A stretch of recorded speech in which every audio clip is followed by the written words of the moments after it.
See my screen? Just so you all know, we're currently live on Facebook. We're going to get started shortly.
Okay, welcome to the debate. We are welcoming BHSA and Warwick Academy into the finals for the senior school for the 31st annual National Schools Debate Tournament. The motion for today is this House believes that civil unrest is a legitimate form of protest. And we've got BHSA debating for the proposition and Warwick Academy debating for the opposition. We're going to welcome Grace to the floor to open the debate for the proposition. Grace, whenever you're ready. Good day, ladies and gentlemen, honorable opponents, esteemed adjudicators, and members of the floor. The motion before us today is this House believes that civil unrest is a legitimate form of protest. As the proposition, we strongly agree with this motion because civil unrest is the most effective way of bringing about change, sheds light on overlooked issues, and brings about deep structural changes. We define civil unrest as acts of disorder and violence, resulting in damage to persons or property, which are intended to protest against the laws and institutions of a government. We define legitimate in this context as being morally right, particularly when used against an illegitimate government or where human rights and international law are being violated. We define form of protest as organized actions against the laws and institutions of a government. I, as first speaker, will be discussing why civil unrest is the most effective form of protest and how it is often the required level of engagement to bring about change. Then I will be discussing how there is a moral obligation on each of us as individuals to act against unjust laws and illegitimate governments. My second speaker will be discussing how civil unrest brings publicity and shock value and is often required so as to raise the public profile of issues. Then she will be discussing how nonviolence can be met with violence from the ruling party. My third speaker will give a clear and concise rebuttal of honorable team opposition's case. And finally, my reply speaker will sum up our team's arguments and present to you why our team has made our case. Now on to my first point. We contend that civil unrest is, in certain circumstances, justified, expedient, and makes an actual difference. In the face of governments who violate human rights and international law, the ends justify the means, and as such, civil unrest is a legitimate form of protest because it is the most effective way to make change happen. An example of when civil unrest worked and peaceful protests failed is demonstrated in South Africa. Here, the African National Congress, which was founded in 1912, was originally committed to using non-violent protest to end apartheid, and they continued to pursue this peaceful route for nearly 50 years. However, following the killing by the police of 69 people at the Sharpeville peaceful protest in 1960, the ANC formed a unit dedicated to the use of violence. Nelson Mandela said that it was only when all else had failed and when all channels of peaceful protest had been barred to us that the decision was made to embark on violent forms of struggle. We did so not because we desired such a course, but solely because the government left us with no other choice. This example shows that in some cases, nonviolent protest is no longer an option. And as such, in the face of continued oppression, you must agree that civil unrest is a legitimate form of protest. If you've spent 50 years unsuccessfully using peaceful protest with no change, then civil unrest must be legitimate, as it is the only form of action that works. History has shown us that peaceful protest does not work against the majority of oppressors or in situations where peaceful methods are only met with extreme violence, such as in Tiananmen Square of June of 1989. Here, the Chinese government used tanks and expanding bullets against college students who were peacefully campaigning for democratic reform. The death toll is still unknown because the Chinese government hid the event, and many Chinese people are unaware of this atrocity. Surely no one can argue that civil unrest in this situation would have been inappropriate, especially after peaceful methods were ineffective. We've seen civil unrest work in places like Northern Ireland, South Africa, Los Angeles, Chile, and many other places. Civil unrest is a legitimate form of protest and is generally required to highlight inequalities, publicize issues, and affect change. Now on to my second point, that we have a moral imperative to act against unjust laws in the most effective way possible. Now, obviously, we as Team Proposition are not saying the only way to fight against an unjust law is through violence. We are, however, saying that if all peaceful methods have been exhausted, then our moral obligation is to use civil unrest so as to oppose an illegitimate law. As my first point illustrated, civil unrest is more expedient in effecting change, and therefore our moral responsibility to act against immoral laws requires us to be willing to use civil unrest. Point of information. Accepted? Would the speaker not disagree that just because it might be considered a more expedient use, it might not then result in a long-term solution? Yes, I think it would result in a long-term solution, especially if you've used peaceful protests with no change. Even if it only makes a small difference, that difference is more than what peaceful protests used, and therefore civil unrest must be legitimate. Back to what I was saying, ignoring injustices has resulted in many atrocities in the past.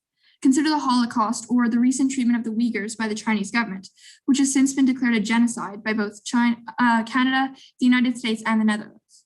Who could argue that civil unrest is not a legitimate form of protest in the face of such atrocities? If civil unrest is the only option left, then it must be a legitimate form of protest, because you cannot allow people to suffer and die under oppressive and immoral laws. It is an expression of respect for the law to be willing to stand up and break a law that your conscience tells you is unjust. And if peaceful protests have been ignored or met with violence, then we can't just sit back and allow the injustices to continue. For this reason, it is our moral duty to make a change, and often civil unrest is necessary to accomplish this. In conclusion, my speech today has proved that civil unrest is effective in situations where peaceful protest has failed and is the required level of engagement. I have also demonstrated how, in the face of oppression, we have a moral duty to act in the most effective way possible, and as such, civil unrest is a legitimate form of protest. Once again, ladies and gentlemen, as the proposition, we strongly agree with this motion, because civil unrest is the most effective way of bringing about change, sheds light on overlooked issues, and brings about deep structural changes. Thank you.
Are all of my adjudicators ready?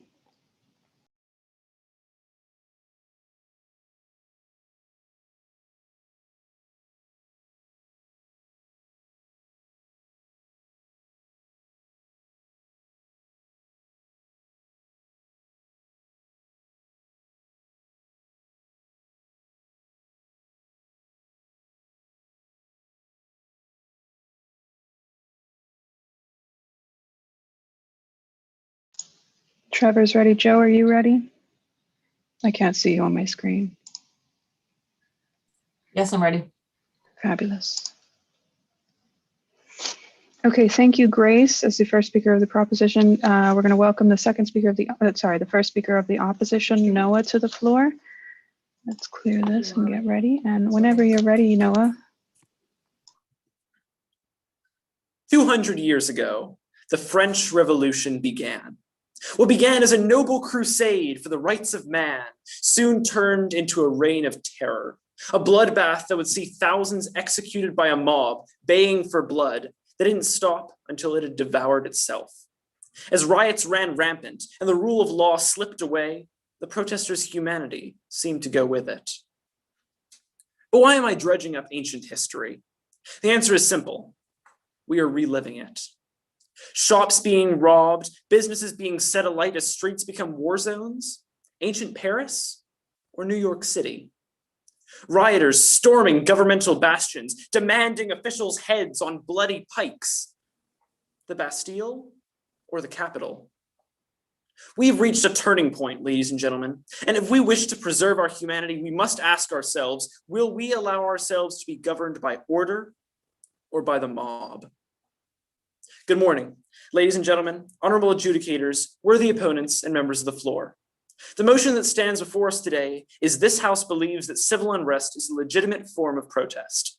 As a member of team opposition, and more importantly, a member of society, I cannot in good conscience support this motion. Today, I will be outlining how civil unrest sparks a cycle of violence that can ultimately do more harm than good, before presenting the detrimental effects of civil unrest on public opinion. My second speaker, Mackenzie, will then discuss the hypocrisy inherent in the motion before us, before touching on how the cause of the motion can be lost in the noise of civil unrest. Finally, my third speaker on May will respectfully rebut any flaws in our opponent's well-meaning, but perhaps misguided arguments. We accept team proposition's definitions for the purposes of this debate. Firstly, I will begin with a brief rebuttal of my worthy opponent's arguments.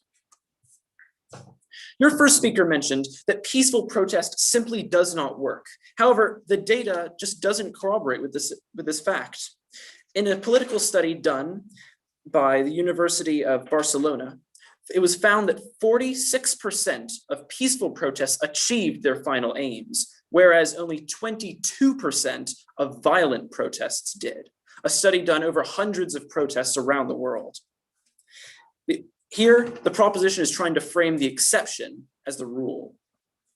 Secondly, you mentioned that civil unrest is even more expedient. But what about the perpetuation of violence and civil war that has dragged on for 10 years to this day in Syria, Yemen, and Libya as a result of the Arab Springs, as I'll demonstrate later in my speech? Now, I'll move on to my arguments. I spoke about the French Revolution earlier and the dangers that civil unrest can pose to a country and its citizens. However, it's been 200 years. Surely we as humans have improved. Now we know how to do things the right way, right? Well, one only has to look at the Arab Spring civil unrest to get their answer. 10 years ago, a wave of unrest and violence dragged nearly a dozen countries into perpetual cycles of violence. Once law and order were flouted, the systems of those countries dissolved into anarchy and chaos. Now, as I said before, Yemen, Syria, and Libya all remain embroiled in civil wars that have taken the homes of 11 million people and the lives of 600,000 more. Civil unrest presents a danger to our people and our society. By legitimizing it, we are opening the door on death, destruction, and disorder in our community. Now, the proposition may argue not all civil unrest is created equal, not all is equally violent. However, they fail to acknowledge the indirect violence and instability that civil unrest of all stripes will cause. When protests and marches clog streets or block vital governmental buildings, Point they of stop information. crucial functions accepted. But if peaceful protest does fail, do you expect people to just give up? No, on the contrary, as seen by the Albert Einstein Institute, there are 200 different types of peaceful protests that can be undertaken. If the first type does not work, there are other methods that can be employed until even reaching out for international aid is an option. I'll go back to my point now. Seeing that civil unrest has different levels of violence fails to acknowledge the indirect violence and instability that civil unrest can cause. When protests and marches clog streets, they stop crucial functions in society from being carried out. In Portland last summer, protesters blocked the entrances and exits of a hospital, stopping patients from being admitted or released. Security newspaper later called civil unrest a major hazard to critical infrastructure. However, civil unrest isn't only a danger to our countries and our citizens, it is a danger to the very movements and causes themselves. While Team Proposition have asserted that civil unrest and disruptive tactics garner more attention to the cause, the obvious question must be asked: does civil unrest garner the right attention? Is it bringing attention that the movement needs, or is it driving its own supporters away? When you see images of burning businesses and war in the very houses of government, does it look like innovation or insurrection? Legitimacy is measured in effectiveness in change of policy and change of public opinion. It is this latter factor, public opinion, that civil unrest is actively working to undermine. A political study from the University of Barcelona from last year found that violence makes it difficult for bystanders to identify with activists. In 2016 in Barcelona, after a riot broke out through the city from the 15M activist group, support for the movement dropped by 12% in the general populace. On January 6th, after a mob stormed the Capitol building demanding blood, public opinion soured towards the idea of election fraud, with 80% of American voters now opposed to the idea. When civil unrest breaks out, the entire movement is affected by these negative connotations, losing its effectiveness and its legitimacy in the process. Death, destruction, disorder. Ladies and gentlemen, honorable adjudicators and worthy opponents, I ask you once again, will we allow ourselves to be governed by order or by the mob? Thank you.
If my judges could just unmute and let me know when you're ready.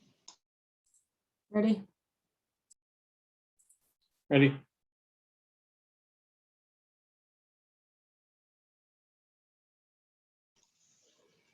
Okay, thank you, Noah. We're going to welcome the second speaker for the proposition, Elodie, to the floor. Elodie, whenever you're ready.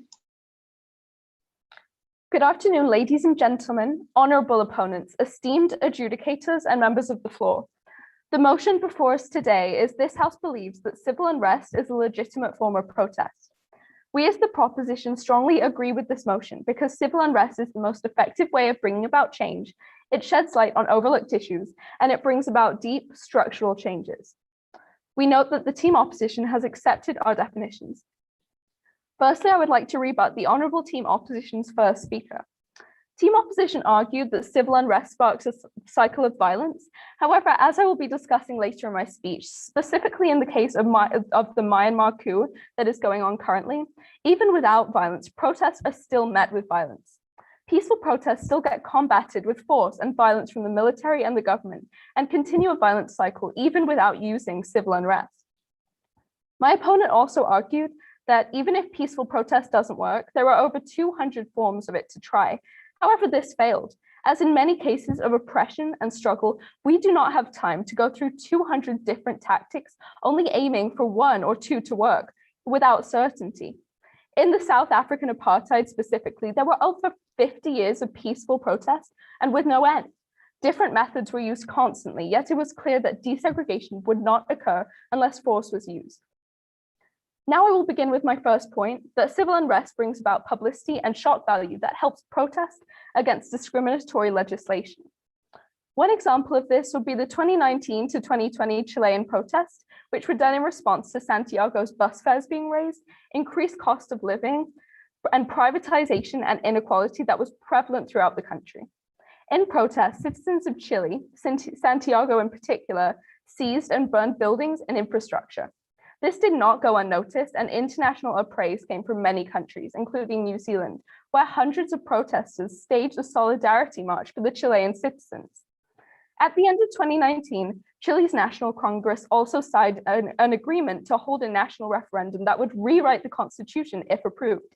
This just goes to show that without action to bring about shock value and publicity, there is far less awareness and recognition for these important, pressing issues. It brings light to the issues that are far too often overlooked and forgotten, and shows the public that the issue is cause for concern. It's like the suffragettes' motto, deeds, not words.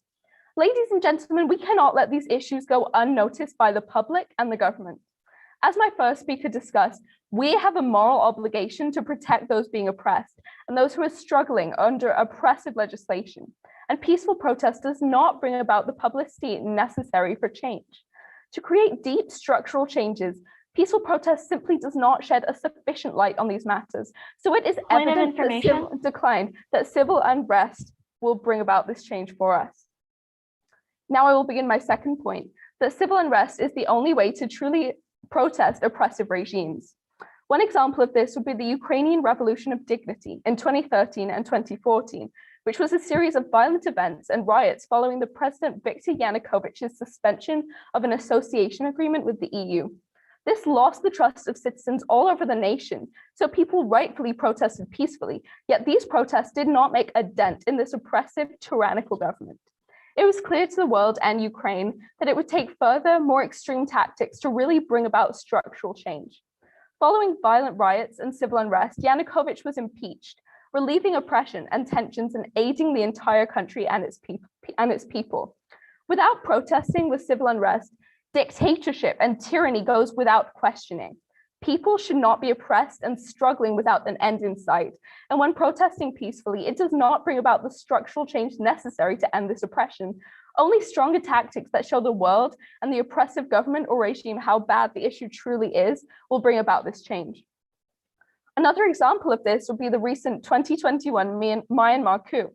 The oppressive dictatorial regime is being heavily protested due to the military takeover of the government in an act of stratocracy.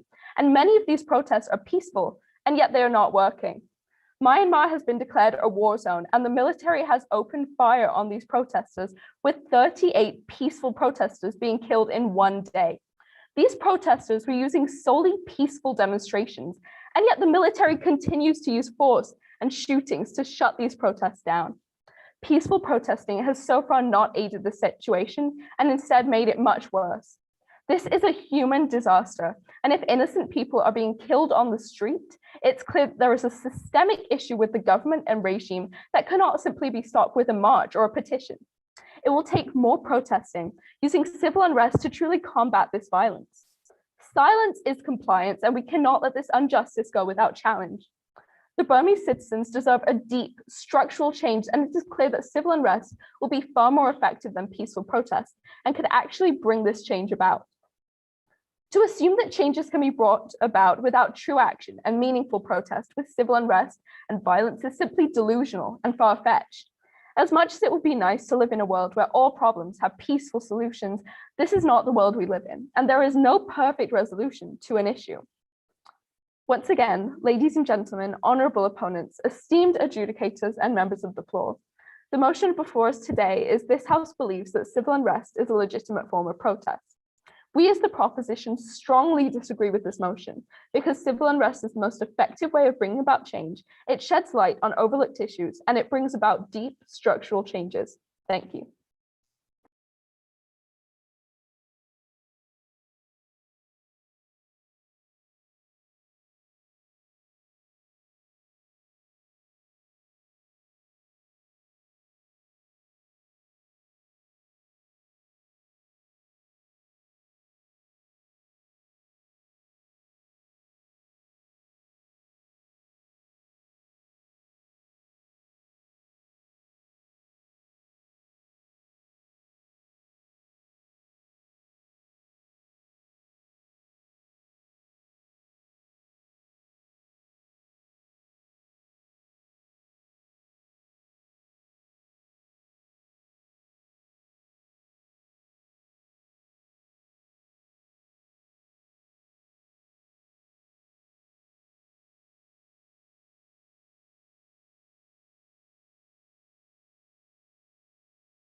Joe, you look ready. Trevor, I can't see you. Are you ready?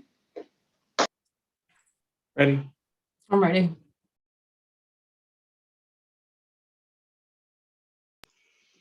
Okay, thank you, Elodie. We're going to welcome the second speaker for the opposition, Mackenzie, to the floor.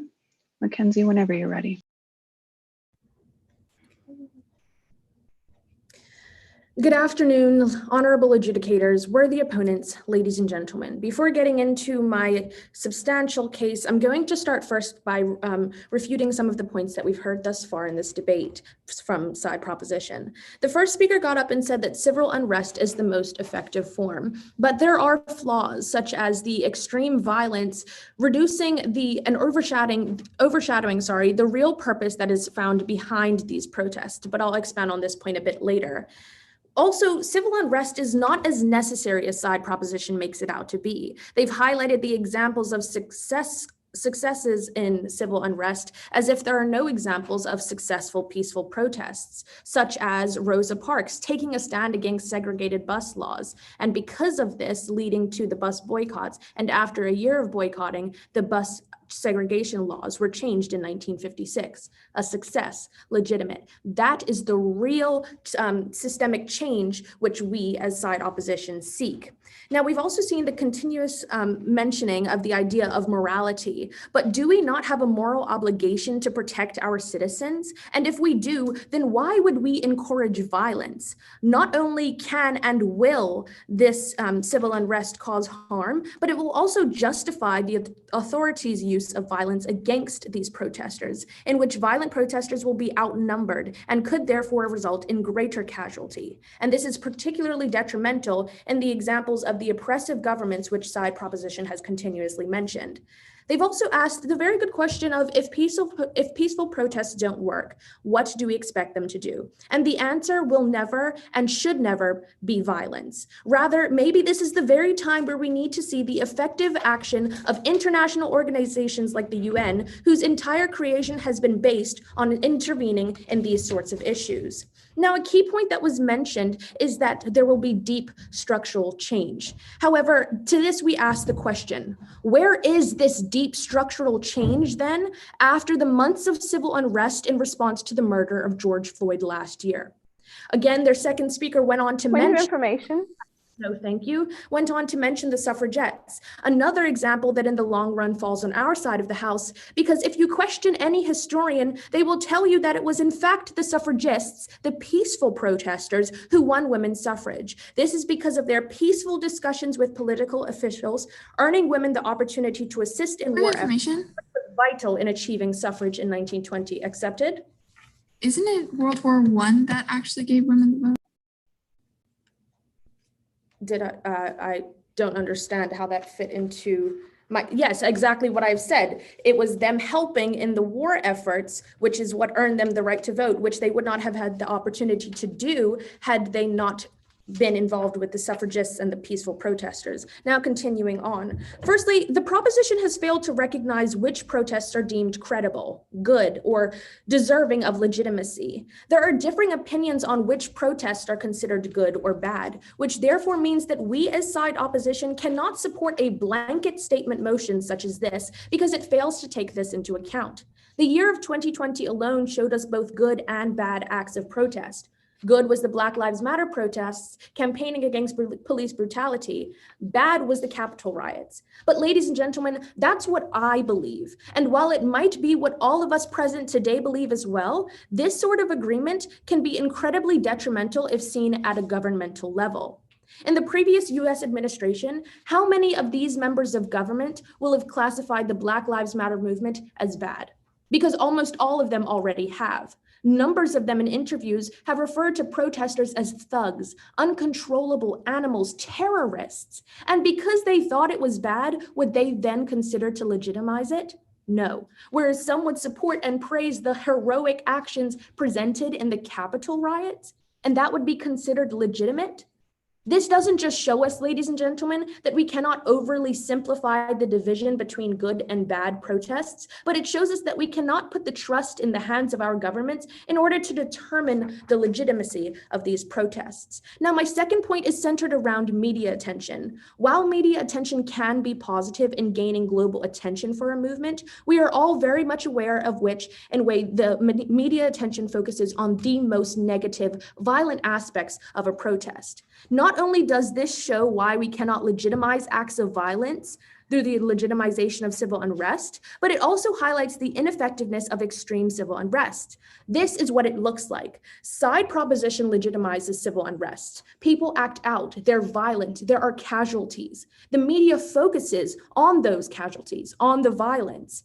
And what happens? We forget about the initial cause which these protesters were aiming to represent. And by forgetting their cause, we lose the purpose of their actions. Now, also by forgetting their cause, we allow policymakers and governments to then shift the light onto their violence. Their focus is solely on their violent actions in order to prevent themselves from having to make actual change. By legitimizing civil unrest, side proposition is responsible for the loss of the true cause. They are responsible for the limited success of future movements because they encourage actions without effective parameters, which does not hold responsibility and accountability at the forefront for our governments. We as side opposition support these people's causes. We support their voices and their message. And because we do, we cannot possibly legitimize civil unrest, which at the hands of only one could be blown out of proportion on the media and result in no real necessary change. There are other avenues which can be taken, ladies and gentlemen. Peaceful protests can and do work, as we've shown you today, but we cannot legitimize civil unrest and allow for causes to be forgotten because the focus has been shifted in the wrong direction. Thank you.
Judges, you look ready.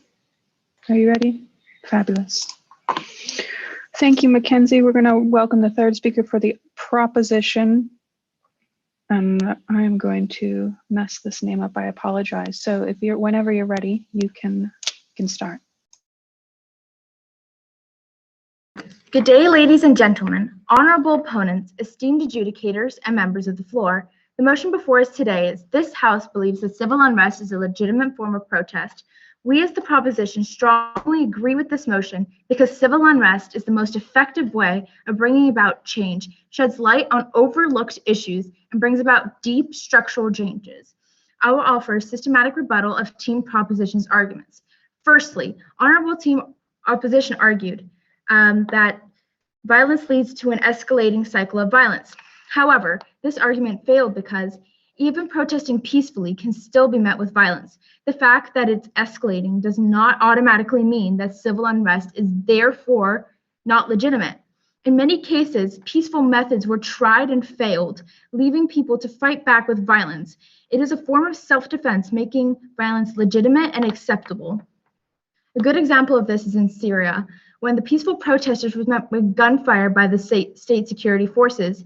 Over time, the protesters organized themselves into the Free Syrian Army to defend themselves against the state's military. Had the protesters continued with peaceful demonstrations, it is likely that there would be an even more significant loss of life. The George Floyd protest in Minneapolis. Accepted. Does the speaker believe that continued peaceful protesting would lead to a larger loss of life than 600,000 casualties and 5.6 million refugees? I believe that had peaceful protests continued, that the state would have continued violence against the peaceful protesters, and that they would have then been discouraged and probably would not have continued peaceful protesting, and in any way would have resulted in not violence in the end. Now, back to my case. The George Floyd protest began in Minneapolis on May 26 after the killing of George Floyd, an African-American man who died when a policeman held his knee to the neck for over 8 minutes. The protest spread worldwide. There were countless protests in the streets, peacefully protesting, and then the police came in with violence.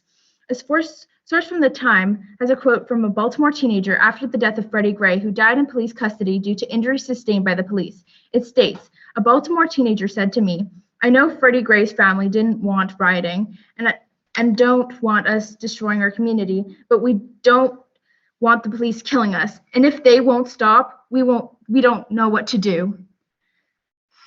Secondly, honorable Team Opposition argued that peaceful protests were more successful. However, this argument failed because just because nonviolence can be effective to achieve some goals, this does not mean that civil unrest is not effective as well and is therefore not legitimate.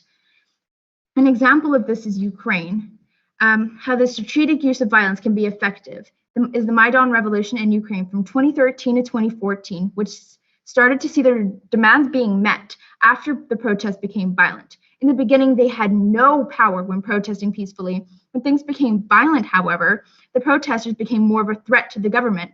And the government then began to meet with the protesters and make movements towards their 5 demands. Denied. The Maidan protests achieved their ultimate goals of ousting President Yanukovych, who fled to Russia, and the overthrow of the Ukrainian government. This shows, ladies and gentlemen, that violence can also be effective, and nonviolence isn't the only thing that can be effective, and that they're not always more effective either in achieving goals. Thirdly, the honorable Team Opposition argued that violence often overshadows the additional issues and then the issue at hand. Negative publicity is still publicity, and that might be all that they need. They need some way to let people know about their problems or bring light to them. They might need a violent act, not necessarily denied, to let the government know that they want change, but also the rest of the world, so that someone can come and intervene. An example of this would be the suffragettes. They were getting ignored after campaigning for decades using peaceful methods. The only way they could get any publicity at all was through violence. The suffragettes resorted to more drastic tactics, such as chaining themselves to railings, disrupting public meetings, and damaging public property. Finally, honorable team opposition argued that where do we draw the line between good and bad protest? However, this argument failed because we draw the line at illegitimate governments, dictatorial governments, military coup, and any government that was not democratically elected, or any government at all that violates human rights or international laws, as we mentioned in our definition, which the honorable team opposition accepted. Once again, ladies and gentlemen, the motion before us today is this House believes that civil unrest is a legitimate form of protest. We, as the proposition, strongly agree with this motion because civil unrest is the most effective way about bringing deep structural changes and sheds light on overlooked issues. Thank you.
Okay, thank you. We're going to move on to the third speaker of the opposition on May. Whenever you're ready, feel free to start.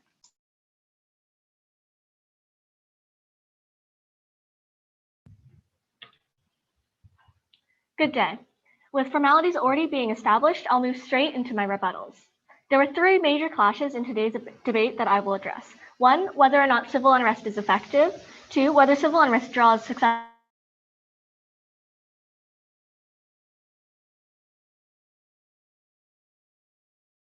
attention. And three, about the use of violence in civil unrest. Three, ends justice. However, that seems like a very flawed statement and a very kind of schoolyard kind of statement. Violence should not beget violence. As Mahatma Gandhi said, an eye for an eye makes the world blind. Furthermore, civil unrest can cause more harm during the protest, and it can often detrimentally affect the disadvantaged. Additionally, if we're thinking about whether the ends justify the means or not, if we had Rosa Parks using violence to justify her ends, would we have seen such change? What makes Martin Luther King Jr. so great? It was the fact that he was nonviolent. They said that we can ensure that the ends justify the means by drawing a line in your definitions. However, the protesters will always view what their cause is right, regardless of whether an international independent body or not draws a line somewhere. People will always believe they are right in their own perspective. No one believes that they're the villain.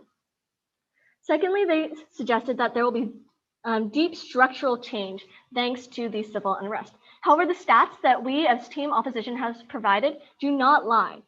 As my first speaker said, there is a 46% success rate with peaceful protests, and it is much less successful for civil unrest. And additionally, Erica Chenoweth, a political scientist at Harvard University, found that nonviolent campaigns are twice as likely to achieve their goals as violent campaigns. These are two different sources that both agree. Nonviolence is much better. They kept on mentioning that there will be deep structural change. However, this change doesn't necessarily have to be good. Yes? You cannot use Erica Chenoweth's data when you're, you can only use it when you're doing against authoritarian governments and trying to overthrow a government. However, we used different examples like the Black Lives Matter movement. What do you have to say about that? Well, you also included the authoritarian governments within your definition and have provided several examples. This is a counterexample. It doesn't work in that case. Additionally, as I said, my first speaker's statistics, which were not from Erica Chenoweth, mentioned overall that there is less success for violent campaigns. Now, as I was saying, structural change doesn't necessarily mean that it will be good. Let's look at all the failures in Egypt and Syria and Libya following these revolts. And in Libya, where you can say that there was a change, where they successfully overthrew their dictator, there ended up being another dictator, and now there are two factions fighting in a complete civil war. This is not better, even if it is change. The proposition then stated that when there are no other options, we must go with civil unrest. However, just because peaceful protests don't work, what's to say that violent campaigns will work? And those few successes with violent campaigns were lucky. Good information. No, thank you. But the failures are the rule, and you cannot point to the exceptions and say this is the truth overall. You then mentioned, well, should they just give up then? However, as my second speaker said, maybe we should reevaluate what is going on with the UN and ensure they can effectively address it. However, that's outside the bounds for this debate. So let's just say that violence should not be the answer, and we should look for other alternatives. Let's move on to the second major clash, whether civil unrest draws the right type of attention. The team proposition continually talks about bringing publicity and shock value, that there's no such thing as bad publicity. However, that is blatantly untrue. Policymakers following the Black Lives Matter protests often focused on the riots and the actions instead of thinking about actually changing policy. There is definitely such a thing as bad press, and this means that the true cause of the protest can get lost in the noise and people choose to focus on the chaos rather than what people are trying to do. No, thank you. And furthermore, we still remember the suffragists, the peaceful protesters, showing that you can bring attention to your cause using peaceful methods. And as we stated, the suffragists were the more successful ones. I believe that team proposition got a little confused with the terms between suffragettes and suffragists. Suffragists were the non-violent ones, and they were the ones that drew the most attention. It was only after they started helping with the war effort peacefully that they were able to be successful and win the vote. As when people saw the martyrdom of the suffragettes, they found that they were too unreasonable and emotional to support. So additionally, when we have this kind of shock value and publicity and this bad press, governments lose accountability as we focus on the violence of the protests instead of the protests themselves, as my second speaker has stated. Finally, let's look at the third clash where we talk about violence. Team proposition continually states the government uses violence against the people, therefore it's justified to retaliate. However, we do not believe this. Martin Luther King Jr. used sit-ins and remained peaceful, even in response to violence from others. And this was a calculated tactic that made the governments and these Jim Crow laws seem even worse and brought attention and light to their cause and made them seem even more justified as peaceful protesters. And again, not responding to violence when governments start violence actually breaks the cycle that our first speaker has talked about the cycle of violence, because then we're not escalating, we're not responding to violence in kind, and therefore we can break this cycle. And as my first speaker said, look at the casualties and war and death of all these failed revolutions, all this failed civil unrest. Is that really worth it? So I've shown to you today, side propositions arguments cannot stand. However, we as team opposition have successfully shown that violence begets violence. It draws the wrong type of attention. Protests make you lose a cause in the noise, and we cannot define protests as good or bad. So this motion cannot, shall not, and will not stand. Thank you.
Okay, thank you, Anne-May. We're going to move on to the replies to close out the debate. So for the opposition, we're going to welcome Noah back to the floor. Noah, whenever you're ready.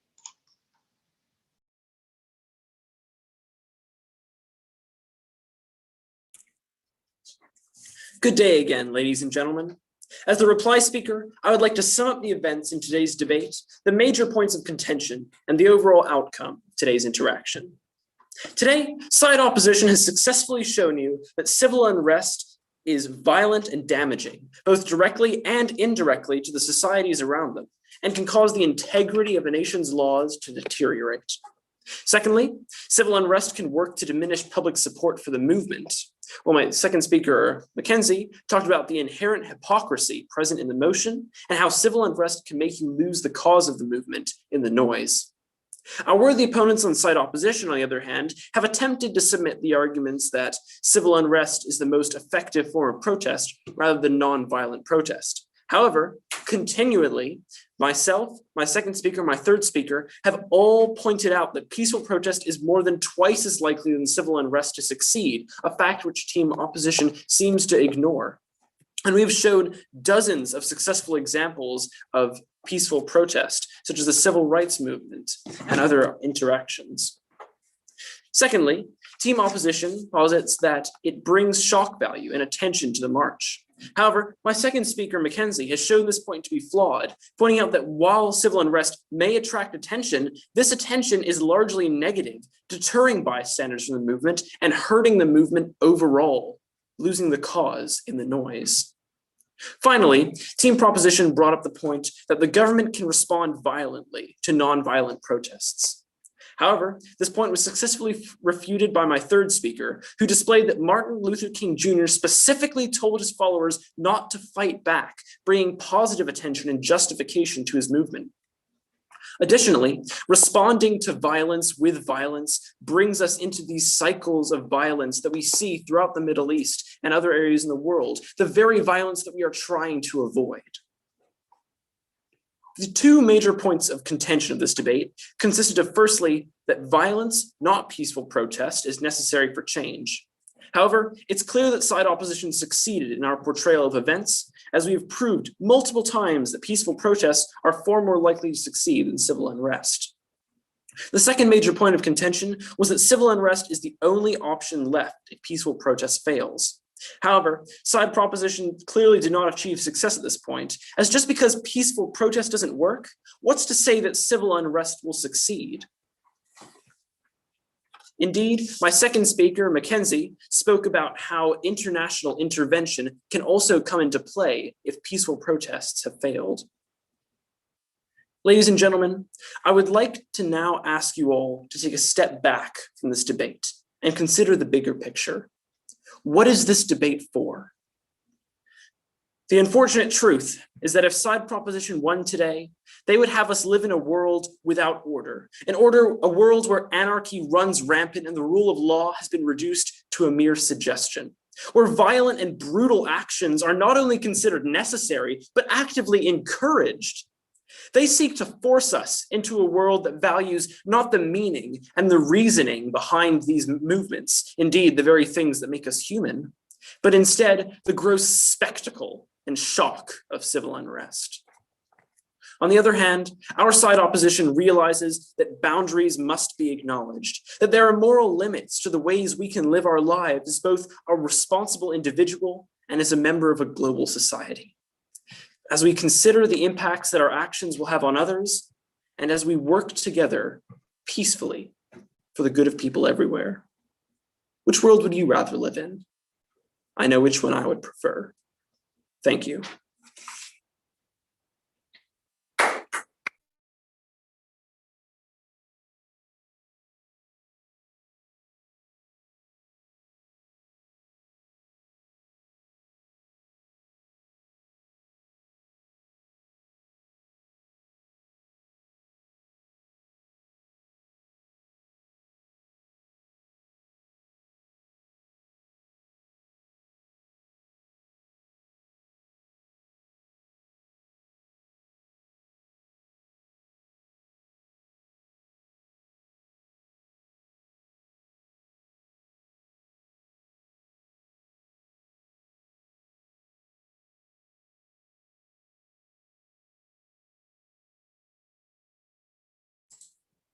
Adrienne, can I ask you to just check the chat, please?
Okay, judges, are we ready to go? Ready?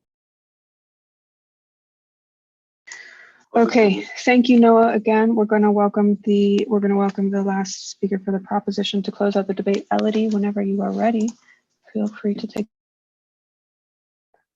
Good day, ladies and gentlemen, honorable opponents, esteemed adjudicators and members of the floor. The motion before us today is this House believes that civil unrest is a legitimate form of protest. As the proposition, we strongly agree with this motion because civil unrest is the most effective way of bringing about change. It sheds light on overlooked issues and brings about deep structural changes. The broader areas of disagreement between ourselves and team opposition today are whether civil unrest and peaceful protests are more successful and effective, civil unrest simply breeds more violence, and whether there are many types of peaceful protests that will work. I will begin our reply speech firstly by restating my team's case. Our first speaker argued that civil unrest is more effective than nonviolence, which is often not as constructive, and that we have a moral obligation to use the most effective way of bringing about change. Our second speaker argued that civil unrest is the most effective way to protest oppressive regimes, and that civil unrest brings about publicity that is necessary for gaining attention and momentum and bringing light to the cause. Our third speaker delivered a systematic rebuttal of honourable team opposition's case. We believe that our opponent's case is flawed and has not been made. I will now demonstrate how and why. Firstly, team opposition argued that peaceful protests are more successful and effective. However, this argument completely failed. Team opposition argued that civil unrest is ineffective and that the Black Lives Matter movement achieved no structural change after months of their riots and violent protests. However, the majority, or 93% of these protests, as studied by the University of Oregon, were actually peaceful demonstrations. This argument then lies on our side of the house, and the team opposition is even proving our point that peaceful protests are simply ineffective. Secondly, team opposition argued that there are many types of non-violence and that all should be tried, and so surely one will work. However, this failed because in many situations, there is simply not enough time to wait and try hundreds of different methods, especially when people are being killed. If you were trying to fight against the Holocaust, would you really try different unsuccessful methods of peaceful protest while every day more and more Jewish people are being killed under an oppressive regime? Is the opposition arguing that we should allow oppression to continue simply to avoid civil unrest? Ladies and gentlemen, you must ask yourselves whether you believe that it is moral to allow this oppression to continue, only to avoid civil unrest and violence at all costs. We can surely conclude that we need change, especially in instances such as segregation and oppressive regimes, and to believe that this can happen without civil unrest is simply idealistic. Lastly, team opposition argued that civil unrest only breeds a cycle of violence. However, this failed. I, as the second speaker, discussed the Myanmar protests against their dictatorial government and how even though these oppressed citizens were using peaceful protests, they have been met with more violence from their military and government. The team opposition has failed to address the 38 casualties from peaceful protests and instead continue to argue about how only violence perpetuates further deaths and a cycle of violence. This is clearly untrue and just goes to show that whether it is violence or non-violence being used, there can always be a cycle of violence. Also, as my third speaker argued, team opposition failed to address the examples which we provided where civil unrest ended up ending violence and oppression, such as the South African apartheid and Ukraine, where civil unrest ended this cycle and aided the problem. Once again, ladies and gentlemen, honorable opponents, esteemed adjudicators and members of the floor, the motion before us today is this House believes that civil unrest is a legitimate form of protest. As the proposition, we strongly agree with this motion because civil unrest is the most effective way of bringing about change. It sheds light on overlooked issues and it brings about deep structural changes. Thank you.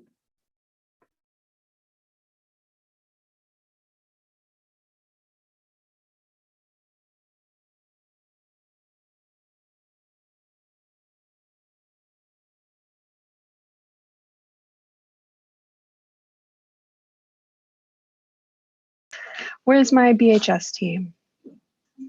We're here. Great. Can I get your cameras on, please?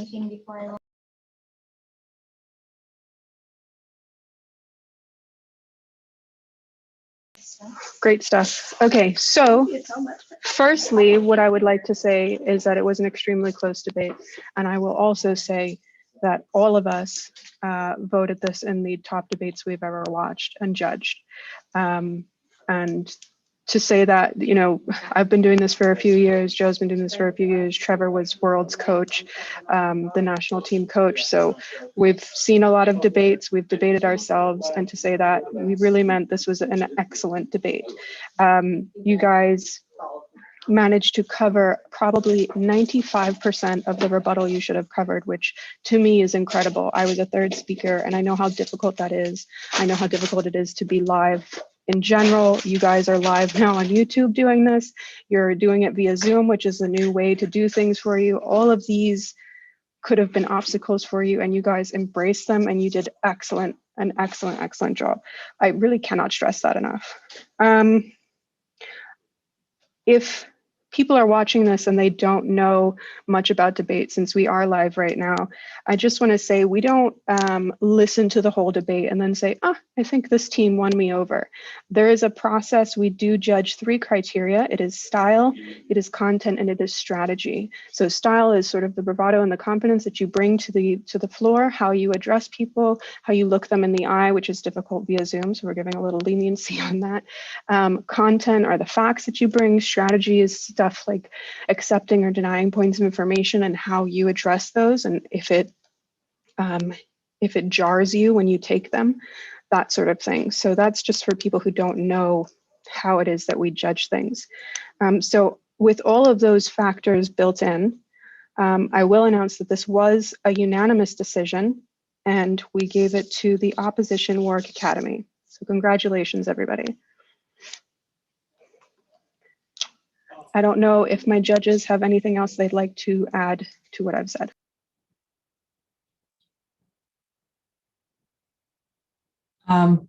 I would like to add that we could possibly have a mics on hand clap. I think that all the participants have deserved that. Shall we do that?